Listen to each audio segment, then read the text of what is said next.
Spoštovane udeleženke, udeleženci 15. rednega občnega zbora Sveta slovenskih organizacij, lepo pozdravljeni in iskrena hvala, da vas lahko nagovorim na vašem rednem občnem zboru. Žal se rednega občnega zbora ne morem udeležiti, zato sem posnel ta prispevek med zasedanjem Evropskega parlamenta v Strasbourgu. Evropski parlament je tudi podprl peticijo, v kateri ste tudi vi sodelovali in se borili za pravice manjšin, in z veliko večino je bilo vaše prizadevanje podkrepljeno tudi z glasovi Evropskega parlamenta. V zadnjem letu je potekala tudi konferenca o prihodnosti Evropske unije in tudi tu je bilo veliko govora o potrebi o zaščiti manjšin in pravic, ki pritičejo manjšinam.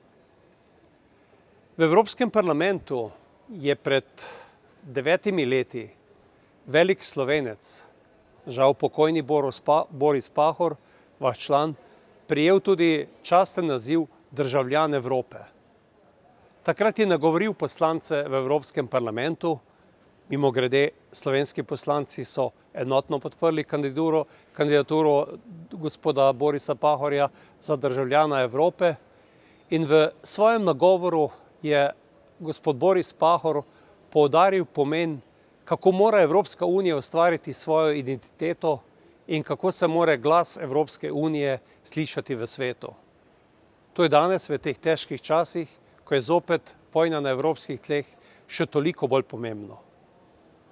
Zelo pomembno je tudi vaše delo. Delo, ki ga opravljate v zamejstvu in krepite slovensko identiteto, skrbite za slovenski jezik, za slovensko kulturo, zato da se slovenski glas sliši tudi v Italiji, tako med vami v Slovenci, kako tudi širše v družbi.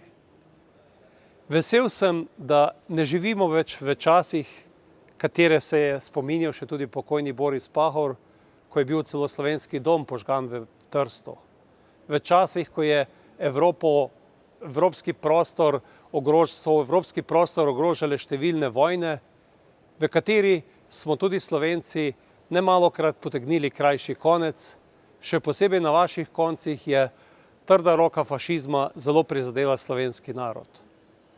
Danes živimo v Evropski uniji, slovenski jezik je eden izmed 24 uradnih jezikov Evropske unije, zato z velikim veseljem govorim v slovenskem jeziku v Evropskem parlamentu, kakor ste in tudi danes ponosno vi govorite slovenski jezik v zamejstvu, v Italiji in tudi poizkušate svoj glas prenesti k nam v Slovenijo, kjer mislim, da naša politika tudi skrbno bdi nad pravicami in tudi načinom dela v našem zamejstvu.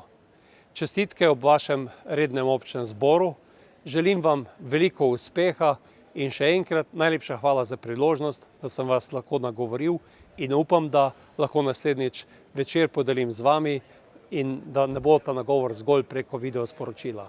Srečno v Italijo!